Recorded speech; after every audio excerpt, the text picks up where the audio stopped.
vision for shared prosperity for every man, woman, girl, and boy in Dominica. Yes. My fellow Dominicans, our nation is at a crossroads. Our healthcare and education systems are crumbling, with horror stories mounting daily. Garbage disposal is mishandled, choking our communities. Our environment and precious resources are plundered by foreign interests under the guise of development. Our farmers are desperate for support, and our youth are fleeing our country in droves, seeking opportunities abroad because their dreams are stifled here in Dominica. Our public officers, police officers, fire officers, doctors, nurses, national employment workers, and our school teachers are serving us courageously, but with shrinking real wages, are finding it increasingly difficult to make ends meet. Our truckers, heavy equipment operators, our masons, carpenters, and unskilled workers alike look on helplessly as the jobs that they are qualified to undertake are being snatched away from them on an almost daily basis. Of course, we cannot forget our private sector businesses and workers that are here today and gone tomorrow, like an ever-shifting cloud of dust over a barren land.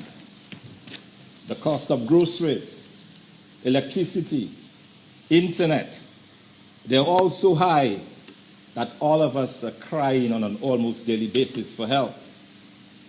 Only the salaries of the ministers and the Prime Minister, it appears, that are increasing, while all others are stuck. Our civil servants have not been appointed into positions as permanent teachers or police officers. Their talent and sacrifice often taken advantage of and for granted. The children of the barefoot peasants, for which the shoe was supposed to uplift from the pillage of the post-colonial era, they are stuck with doing work within the NEP, and they are paid very little, often very late. Surely, this is not the Dominica we deserve. But let me assure you that the day of shared prosperity is dawning, and the United Workers' Party is here together with a unified opposition movement to lead us toward it.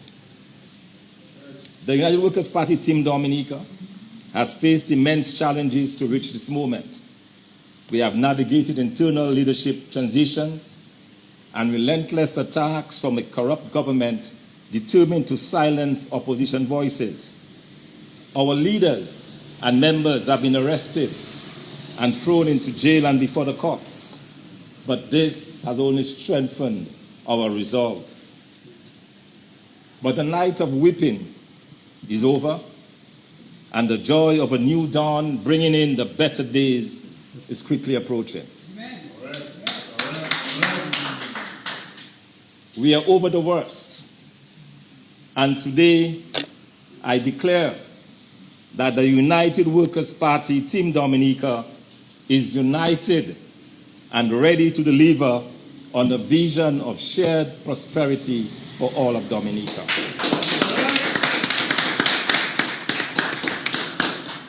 Before I outline our vision and that roadmap to a sustainable economic growth and a secured future for our people, let me address the recent 70th anniversary of the Labour brand. I say brand because the current DLP has strayed far from the principles of Oliver Edward LeBlanc, Patrick John, Mike and Rosie Douglas, and Pierre Charles. What we see today is a regime that victimizes, ostracizes, and stifles the ambitions of Dominicans. Their style of governance has completely destroyed our middle class, leaving a ruthless group of political elites, a manipulated and suffering lower class that is trapped by programs like the NEP and housing schemes. This is not progress. It is a playbook for poverty, crime, and tyranny. Even our supporters feel threatened and are told that if they hope to make it here in Dominica, they must come cup in hand and publicly declare allegiance to the DLP. Dominica, we have endured enough. The United Workers' Party Team Dominica is committed to putting our lives on the line to steer this nation toward a brighter future of shared prosperity for all. And today, I am proud to introduce this roadmap that is rooted in the belief that every Dominican deserves a fair shot at success, not just the privileged few. From Capuchin to Kashaku, we will build this country. We will fix it. We will create opportunities, generate wealth, and lift up the people of this great country. Let us outline this roadmap briefly, where each of the 10 pillars that I will address is a stepping stone toward that shared prosperity that we're speaking about. Number one, economic empowerment through fair wages and salaries. We will ensure better pay for our working class by initiating an increase in the minimum wage to $12 an hour from its current levels. Public servants will realize significant increases in their salaries to keep up with inflation. And as we transform the NEP program into a skills building and training program, their wages will also grow to reflect that reality. These actions will ensure that every Dominican can live in dignity and provide sufficiently for their families. Number two, tax reform for wealth creation. We will overhaul the tax system, revise VAT rates downwards, remove the suffocating import duties, and provide duty-free incentives to build homes and businesses. And overall, we will reduce the tax burden on our people. Yes. Right. These actions will stimulate entrepreneurship and business growth, revive the private sector, rebuild the middle class, and promote economic growth. Thirdly, healthcare and education transformation, efficient and responsive. Well-equipped and supplied medical centers will make use of our trained doctors both at home and abroad. This will be complemented by a national health insurance program. Our education system will be modernized. Our students trained in math, languages, science, and social disciplines. We will equip our people with the tools to compete globally, ensuring that no one is left behind. Number four, our Kalinago people, tourism and environmental protection. We will safeguard and promote the uniqueness of our Kalinago people while developing an ecotourism product that is unequaled around the globe. Our culture and unique music, including our bouillon, will be encouraged and promoted globally, thus creating unlimited opportunities for our youth in particular. Fifthly, we will establish agriculture, water, and manufacturing sectors. The United Workers' Party Team Dominica government will empower our agricultural sector with resources, training, and market access, honoring the sacrifice of our farmers.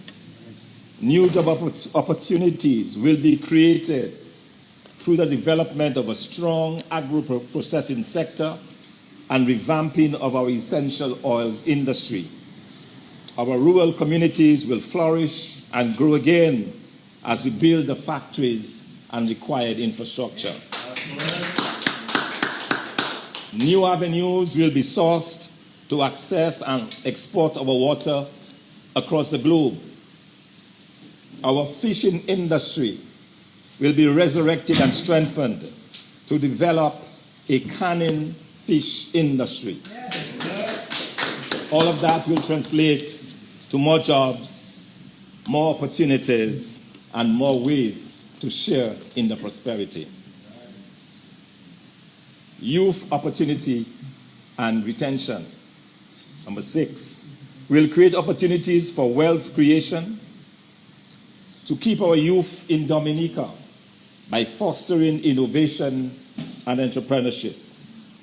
We will utilize the knowledge-based industry, occupy our young minds in innovation and drive so that the dreams of our youth will be restored.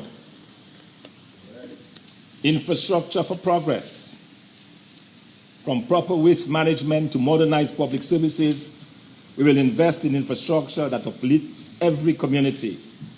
We shall rebuild the feeder roads, open up new lands for farming and agriculture, as well as other commercial activities. Renewable energy development. We will harness our renewable energy potential of hydro, solar, wind, and geothermal to radically reduce the cost of electricity and attract foreign companies, looking to establish artificial intelligence data centers, AI centers.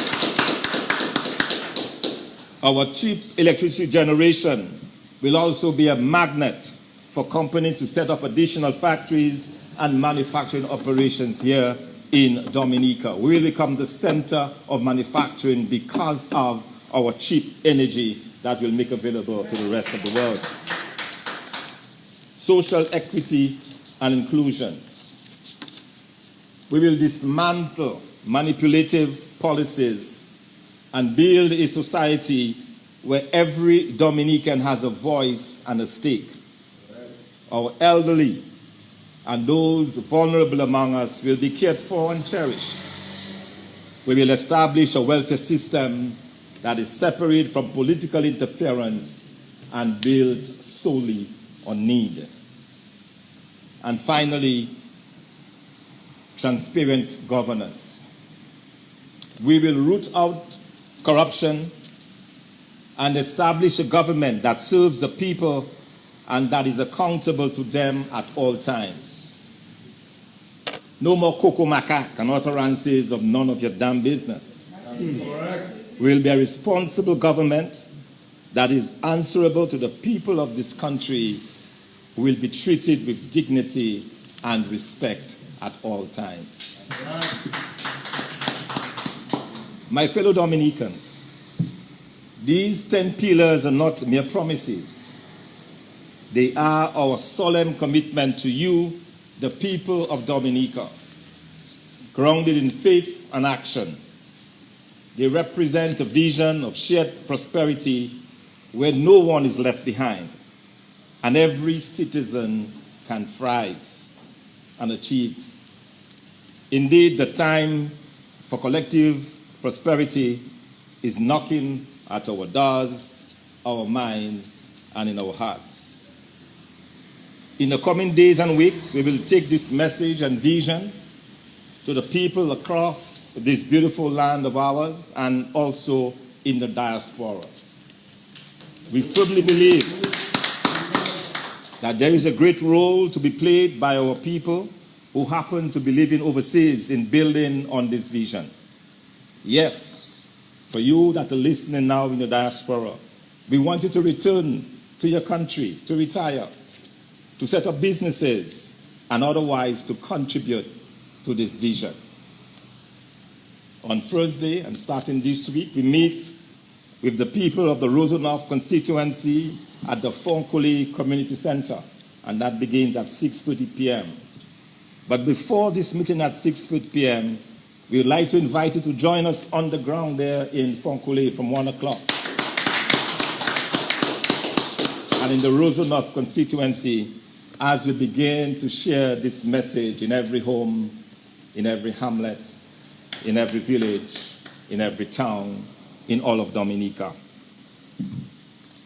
We will continue with those town halls in various constituencies every other Thursday from now on.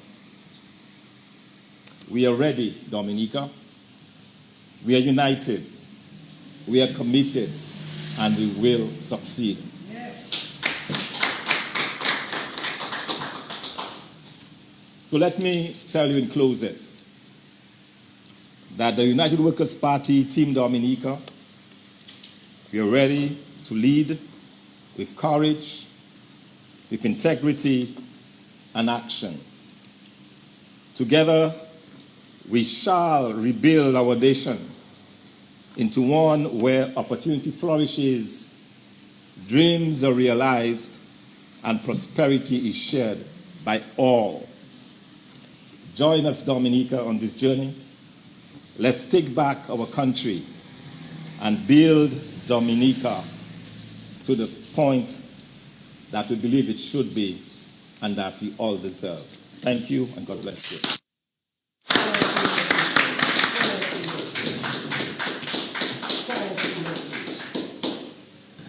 Thank you, Dr. Thompson Fontaine, and you've heard it. Shared prosperity, what it can do by merely just putting government policies in place, and that will respond to the people of Dominica, that is the population at large, to enjoy all the benefits and success of government policy. That's what shared prosperity is all about, because at the end of the exercise, the people must thrive. So at this point in time, you've heard the political leader, the deputy political leader, and you've heard the deputy vice president. At this point in time, we'd invite the press for questions.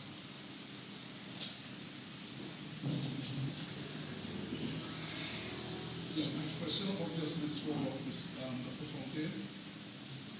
Two questions. Dr. Fontaine, you just outlined what many will feel was a comprehensive sort of program to address the economy of Dominica. I think what I thought was probably missing from that program is the international airport and the citizenship by investment program. Can you outline now any policy statement on these two matters, the international airport and the citizenship by investment program? Because obviously, we're still fixing the economy, and one would expect to hear something about, obviously, the citizenship by investment program and the international airport. Where do you stand on these two matters? All right, thanks, Curtis, for these very good questions. On the international airport, my understanding is that it is being built, but I suspect it will not be finished by the time we have a change of government. In which case, I want to give the people of Dominica our solemn promise that we will complete the international airport. Because we believe it is an important part of our tourism promotion and what we are promoting. And given the tens of millions of dollars already invested in this program, it makes sense that this project be completed. But I know it's running into problems of cost overruns already and all the rest of it, all the rest of the issues. But I can guarantee you, when we get into office, we will ensure that this international airport is completed. That's a project, of course, we will embrace. With regards to the CBI, I wanted to ensure that we build a vision that is not based on something that is on its way out. There is a natural end that will come to the CBI program. And it is clear that it will not last forever. And I say that because countries that are more developed than Dominica, in Europe, for example, I think of Malta, of Greece, of Bulgaria, countries that had those programs have all been shutting down their programs. And for good reason. They have been shutting down the programs because of the pressure that they have come under, in particular from the European Union and others. And they've had to forgo billions and billions of dollars that have propped up their economies.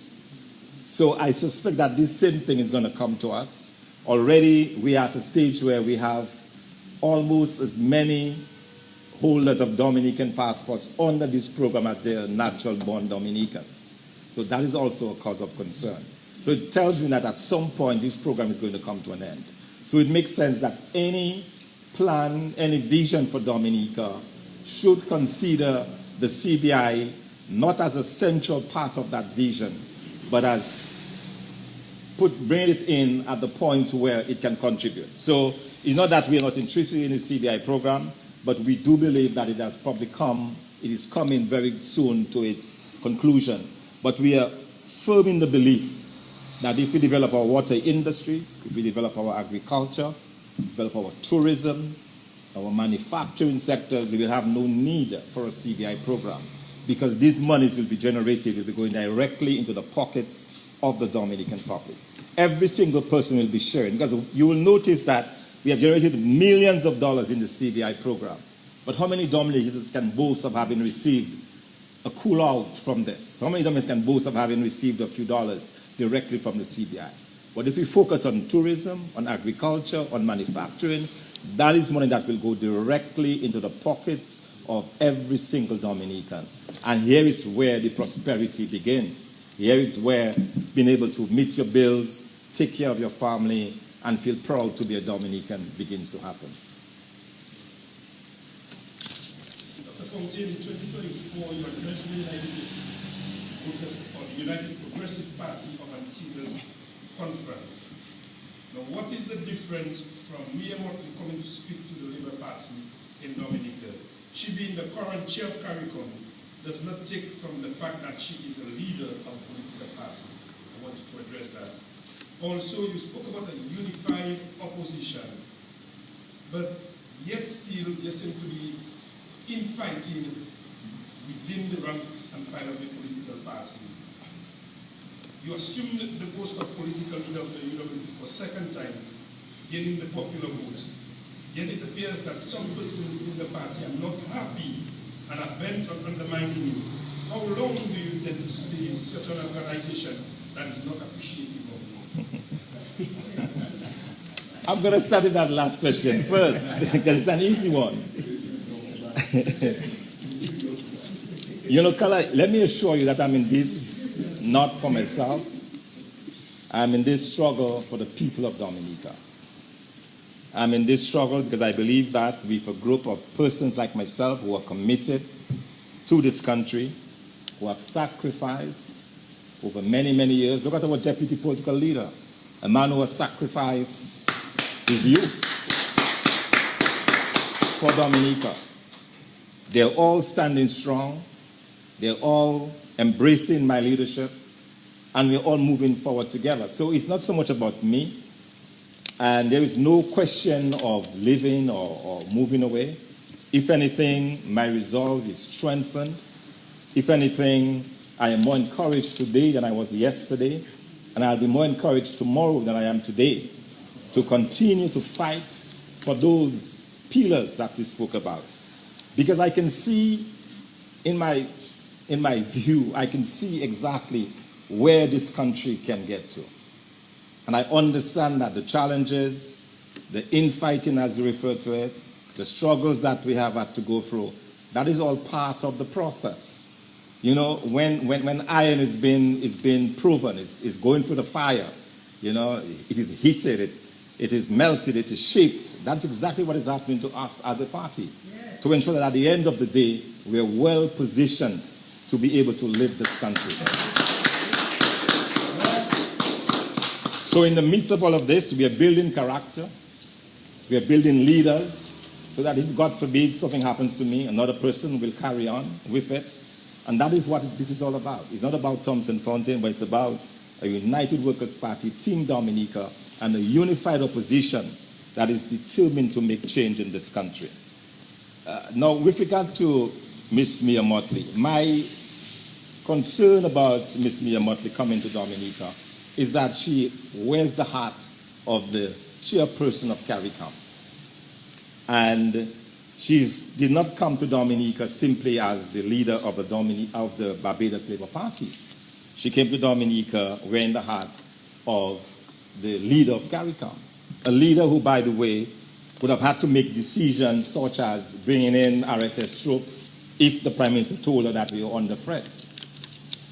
This also is a Prime Minister who unrepentantly took over Ross University literally put in a bag and carried over to Barbados 30% of Dominica's gross domestic product of our economy, taking away scores and scores of lives and livelihoods in the process, saddling house owners, the hundreds and scores of Dominicans who invested in the Picard estate now have loans that they're not able to pay, jeopardizing our banking system because those loans are there, languishing, and the houses obviously cannot be resold. So it's in that context we have to view her. She's not just another prime minister. When I went to Antigua on the invitation of the UPP, I went there as a fellow leader addressing a fellow community. This was not a national rally. This rally was a Labour Party affair, and I felt that as the prime minister and as the leader of CARICOM, she should have abstained from coming into Dominica. But she came, and we're happy she came because she spoke truth to power. That's correct.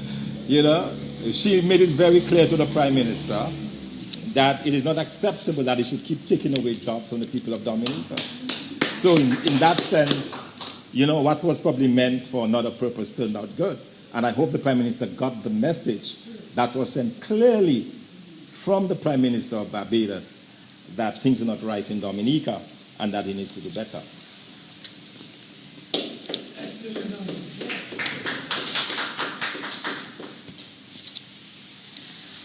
It appears that, you had an executive meeting over the weekend last week, and Hector John was put in as your deputy. A few other persons took up new roles. Can you please tell us about them? Also, you spoke again of a unified opposition, and you spoke about your 10-pillar plan that if elected to government, and if in inverted commas, would you be in a position to tell the Dominican populace which are the seats that you would be able to take to form a government whenever the elections are called? All 21. That's correct.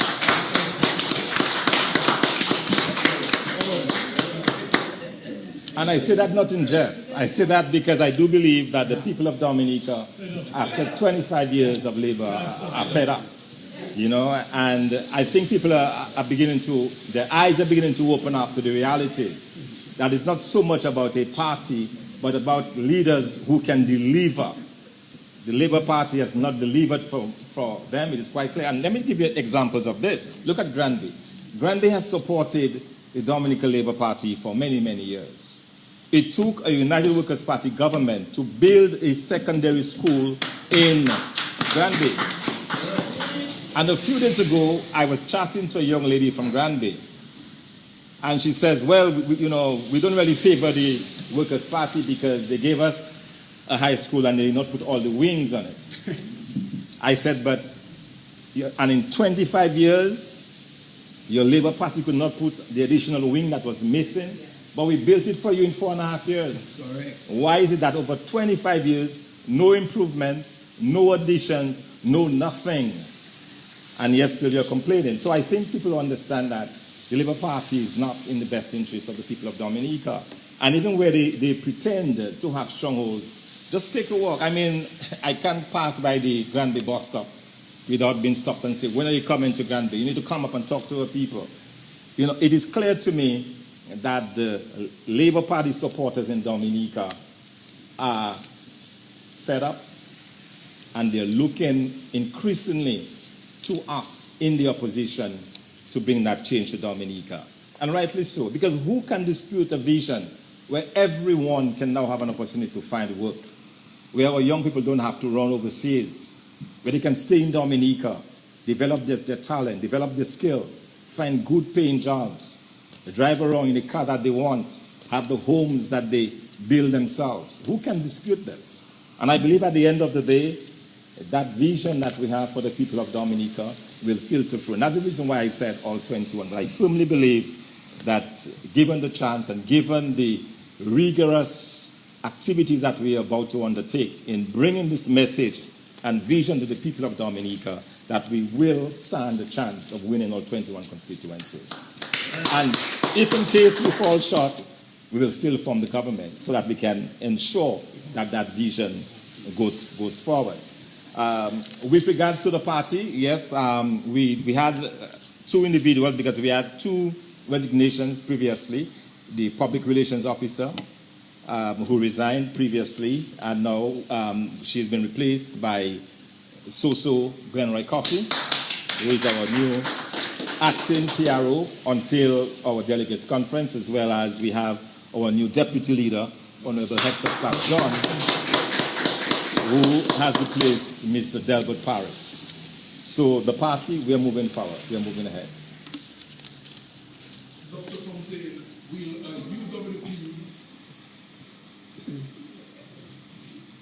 a UWP government embrace the NEP? And if so, how do you finance the NEP when you say that the citizenship by investment program will not be going on for too long again? Because that is normally what is used on the NEP. And the other question has to do with the court case that the UWP launched in the court against the citizenship by investment program. Can you bring us up to date as to what is the latest on this court matter that you all launched against the citizenship by investment program? All right, thanks for these questions. Curtis, let me start with the question on the NEP, whether we intend to embrace the National Employment Program. Yes, the answer to that is yes. And as I outlined, the idea is to transform the program into skills training program. So in other words, individuals will be given teachable skills in carpentry, in plumbing, computer skills, IT skills, AI technologies. We'll be training them in such a way that they will be equipped with skills that can be transferred to the workplace. And in terms of financing, it will not just be a burden on the government, because if you have a program where you have individuals who have been turned out to work in those areas, they will be able to boost up the private sector. And mark you, as we expand the private sector, as we expand the economic sectors of agriculture, manufacturing, and so on, we will gain a lot more in terms of the financing of government. Because you will understand that before there was CBI, there were other means of financing the government. One of the ways we intend to finance our government programs is to go back to our partners in terms of grant funding. There are different avenues of obtaining grants. If you have good programs that are meant to develop your human resource, you can get programs for that. So I can guarantee you that we will be able to source programs that we can use to improve on that human skill that we have. So what we want to do with the NEP program is to ensure that the young people get a chance at teachable skills, that they don't spend 10, 15 years in this, but that they're able to graduate out and find secure placement in an expanding private sector and in a government service that can take them in. So that is how we plan to do this. And we believe that this is workable so that we'll have no need to depend solely on the $78 million that is now being taken out of CBI to fund the program. Because I will also add very quickly that if this CBI program ends, that would also mean the end of the NEP, because it has been funded directly from the CBI program. So we'll certainly change that. But let me assure every worker of the National Employment Program, the NEP, contrary to the propaganda, contrary to what you have heard, we will not end the NEP program. But instead we will transform it to make it better, to equip you with better skills to help develop Dominica. And I hope that is clear. So all those who have been spreading propaganda that we're going to take out food from the mouths of our young people, that is absolutely not true. Not true. Okay? We are in the business of creating wealth.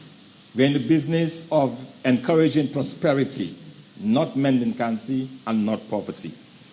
On the second question with regards to the CBI case, we were back in court this week, and the case has been moved forward to September 30th without any arguments being heard.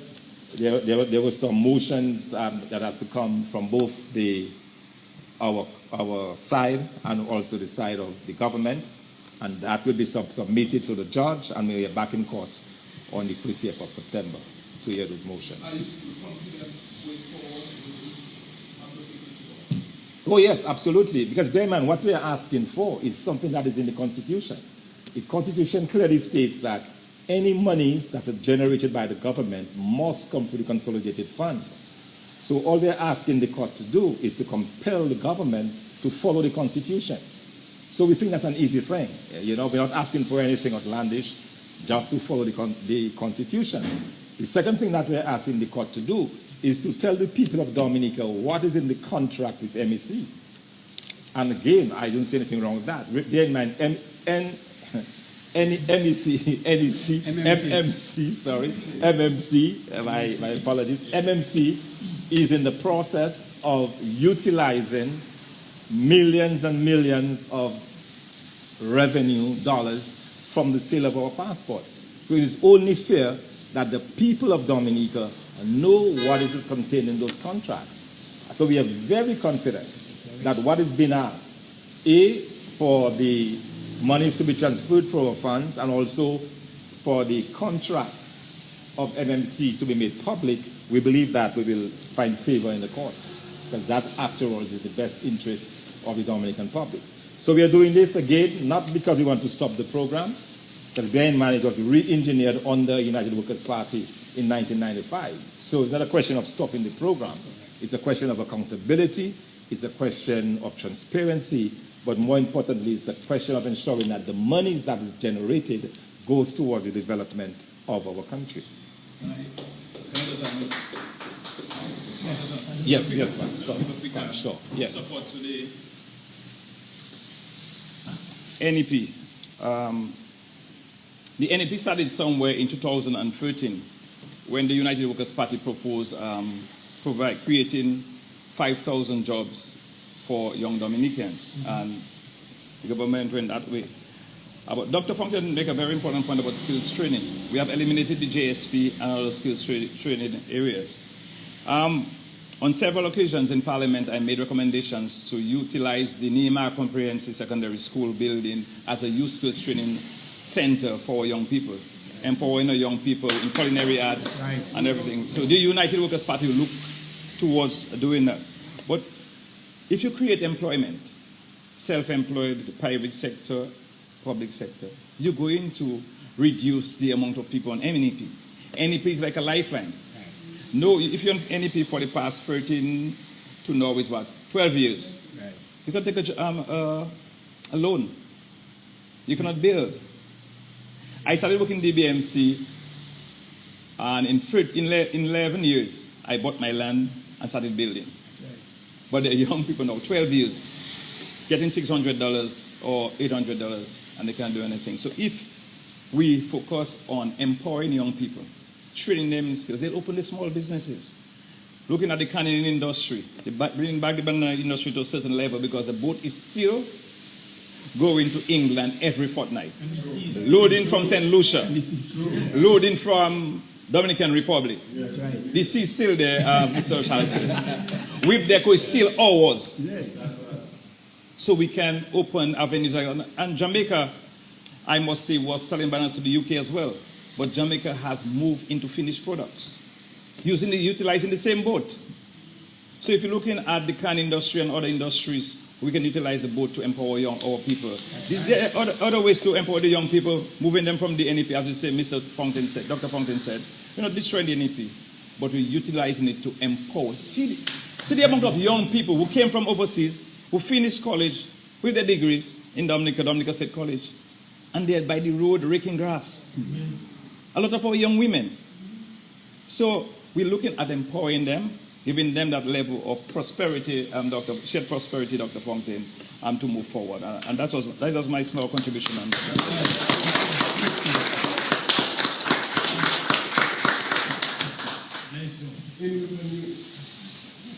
Dr. Fontaine, good morning. Sorry for my lateness.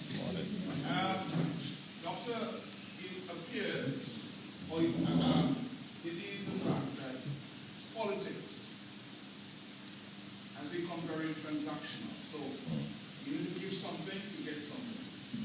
You have a carrot dangling in front of you, so a lot of people will take the carrot because that's what they're looking for. How do you and to combat that kind of problems in Dominica? All right. So that's an excellent question. It's something that we have discussed, that we have been trying to find out the best way to do it. Because as you said, it's very tempting. It's very tempting. Someone has nothing. He said, I'll give you $500, vote for me. And in that moment, they can easily forget, accept the 500, put the vote in, and then they're back to where they were. I think the challenge for us is to be able to go to these individuals with a compelling message that when we are in office, our efforts will be focused at giving them the ability to fish. In other words, we're empowering them to find the work that they need, to find the opportunities that they desire.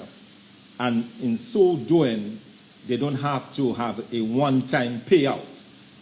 Okay? They don't have to receive a fish around election day. But so that is the challenge that we have. And that's the reason why, in terms of our messaging, we plan to go to every, like I said, every house, every village, every town, every hamlet, all over Dominica with that message. Because we believe that if we can look the people of Dominica in the eye and explain to them what we're about, explain to them in very simple terms, including in our patois, how we intend to develop this country, we believe that we can sell this message. Okay, we believe we can sell this message, and if they can hang on, if we can hang on to this message, it becomes very easy to vote for a party that will deliver in a way that they've not seen before. And that is where we believe we can do it.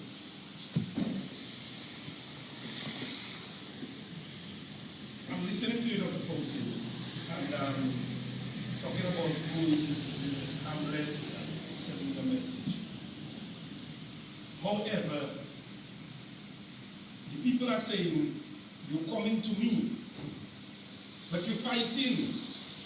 So if you're fighting, how do you expect me, and you're fighting within yourself, how do you expect me to want to listen to you? The question is, what do you intend to do within the ranks and file of the party to prevent internal rumblings going out publicly to the detriment of the party? That is one question. My next question to you again is that you spoke about winning on 21 constituencies, but I'm looking at the various strongholds of Dominican Labour Party and the possible strongholds of the United Workers Party. And I'm watching what is happening, and from what I'm seeing, I'm only seeing possibly two strongholds of the UWP. So, how is it possible that you, as a leader of the party, are you going to gain 21 seats in the next general election?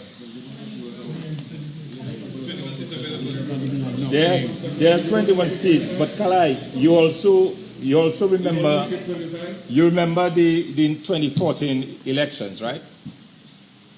You remember in 2014, the United Workers Party reversed over 1,000 votes in a stronghold of the Dominican Labour Party, right there, just down the road there from us.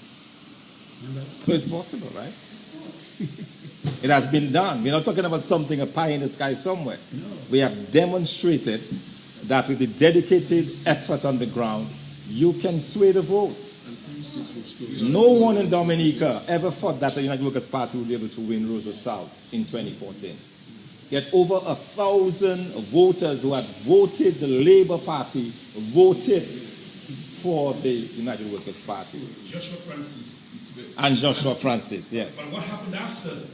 But that's besides the point. I am telling you that it is possible. Okay, so we believe, and especially where the country is now. After all, the country, our people are on their knees.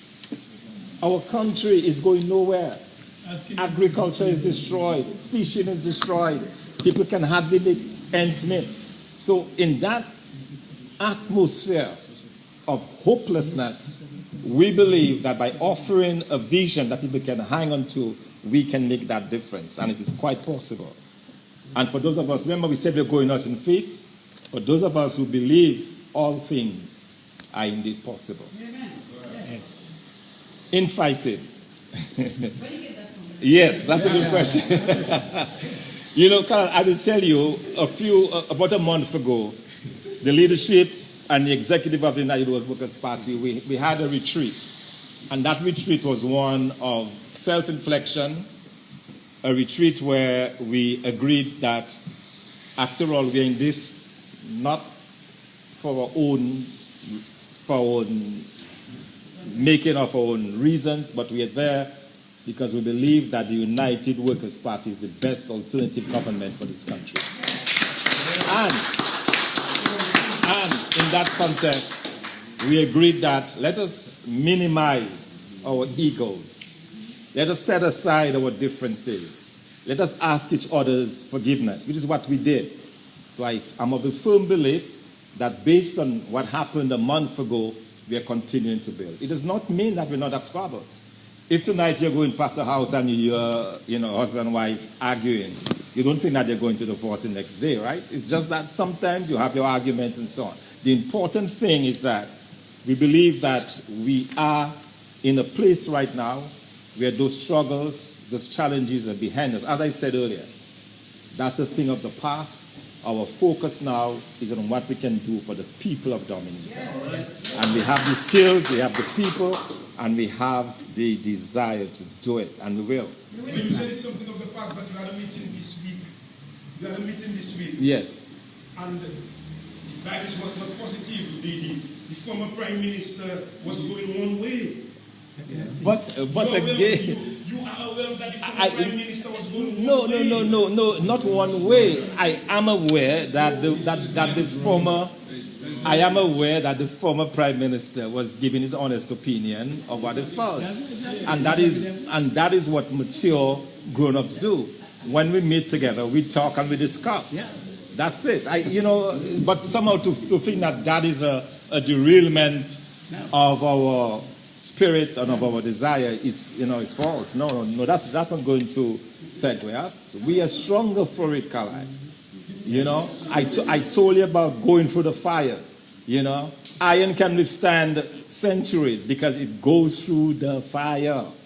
And we've gone through the fire and we will stand for centuries. Yes. No doubt about it. Okay?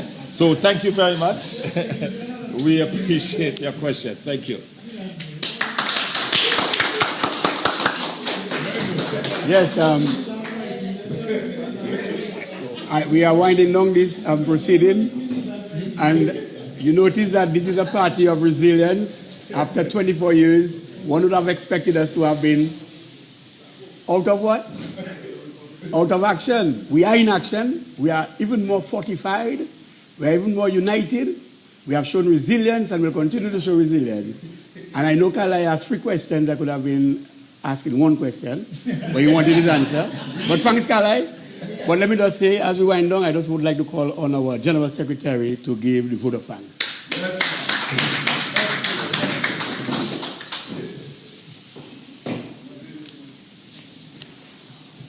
Thank you, Mr. Piaro, our political leader, deputy political leader, vice president, the assembled members of the media.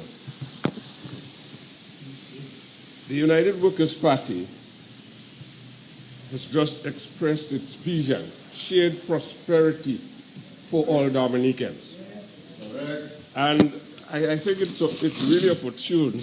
The last question that was asked and it brought in the issue of retreat. I want to say here that the United Workers' Party has retreated or has been in retreat. We retreated at Jungle Bay 4th to 6th of June last year. And that was to regroup and to get our strength, get our faculties together, get our programs together. And you heard it outlined this morning. It took us all the way from June till now. And we have retreated, and you heard the leader. Our last one was a spiritual retreat. So we did the terrestrial, we did the physical, and we did the spiritual. Now, the United Workers' Party is declaring that it is advancing and doing the right thing.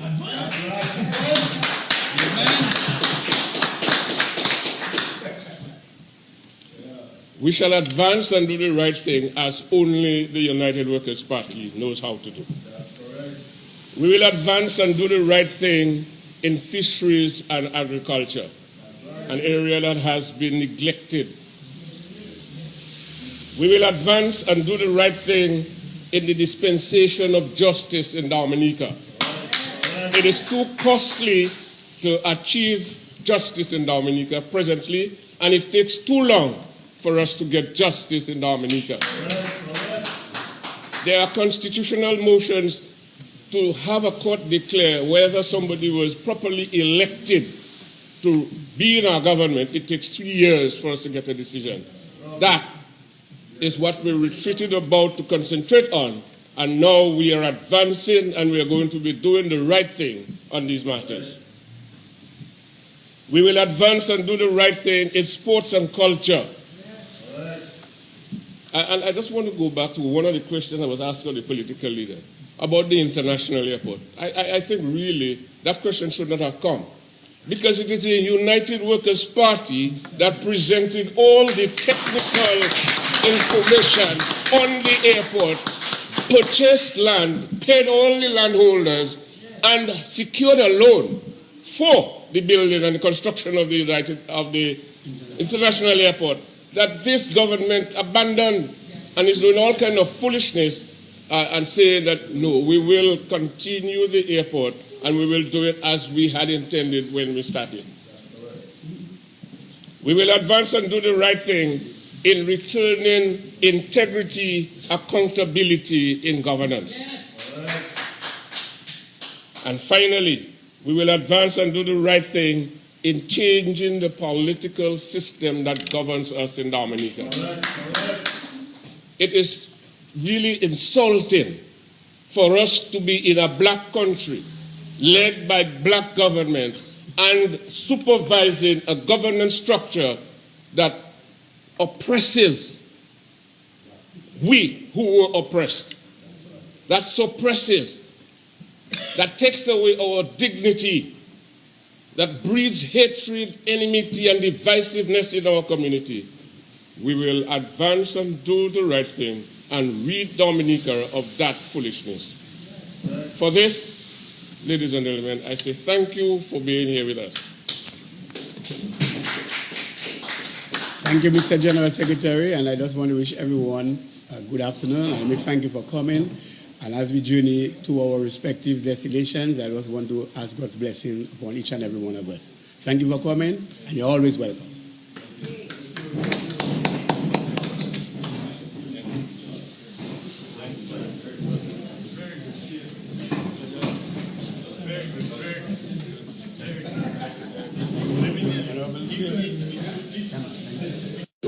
This was the UWP Team Dominica press conference. Prosperity for all Dominicans. This live was once again brought to you by everyone's and team Global News. Thanks for coming and thanks for joining.